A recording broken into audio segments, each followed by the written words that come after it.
காதல் தேசம் படத்தில் 2 பேர் நடித்தாங்க.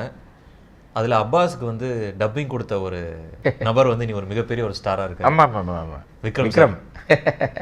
ஸோ அவருக்கு அந்த வாய்ஸ் எப்படி செலக்ட்? எப்போதுமே நான் வந்து ஹீரோஸ் போடும்போது எனக்கு படத்தில் நடிக்க வரும்போது அவர் என்ன மொழி என்ன மதம் அதெல்லாம் கூட பார்க்க மாட்டேன். எனக்கு ஆள் பிடிச்சிச்சின்னா உடனே அப்படியே பிடிச்சி கூட்டு போய் நடிக்க வச்சுருவேன்.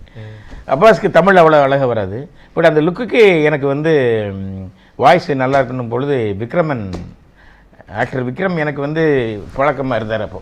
அப்போது நான் விக்ரம் நீங்கள் எனக்கு என்னோட படம் பண்ணியிருக்கேன், ஒரு புது பையன் நடிக்கிறாரு, நீங்கள் வாய்ஸ் கொடுக்கணும்னு சொன்னேன்.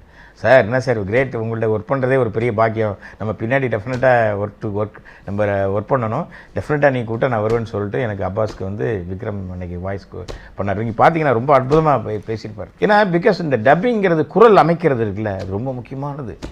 முகபாவனை தான் அப்படி எல்லோரும் பார்க்குறாங்க. அந்த வாய்ஸ் இருக்குல்ல, என்ன தொனியில் நீங்கள் பேசுகிறீங்க, அப்படி எங்கே ஸ்டாப் பண்ணுறீங்க, நிற்கிறீங்க, எங்கே உயர்த்துறீங்க, இது வந்து ரொம்ப முக்கியமானது.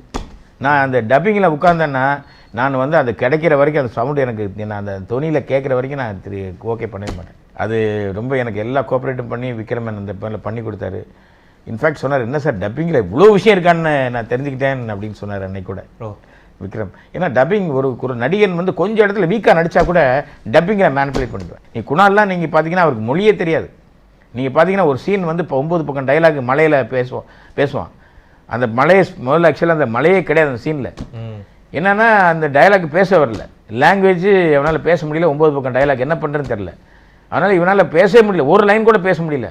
நான் என்ன பண்ணேன், உடனே மழை ரெயின் எஃபெக்ட் போடணுன்னா எவ்வளோ நேரம் ஒரு டேங்க் தண்ணி வேணும்னு வர வச்சு மழை போட்டுட்டு ஹிந்தியில் பேசியான்னு சொல்லிட்டேன். ஒரு வார்த்தை அவன் தமிழில் பேசலை. டப் பண்ணும்போது அப்படியே டப்பிங்கில் அப்படியே நாங்கள் மேட்ச் பண்ணியிருப்போம். நாங்கள் பார்த்தீங்கன்னா நீங்கள் அதே உணர்வோட வாயில் பேசுகிற மாதிரியே இருக்கும் நீங்கள் அந்த மாதிரி.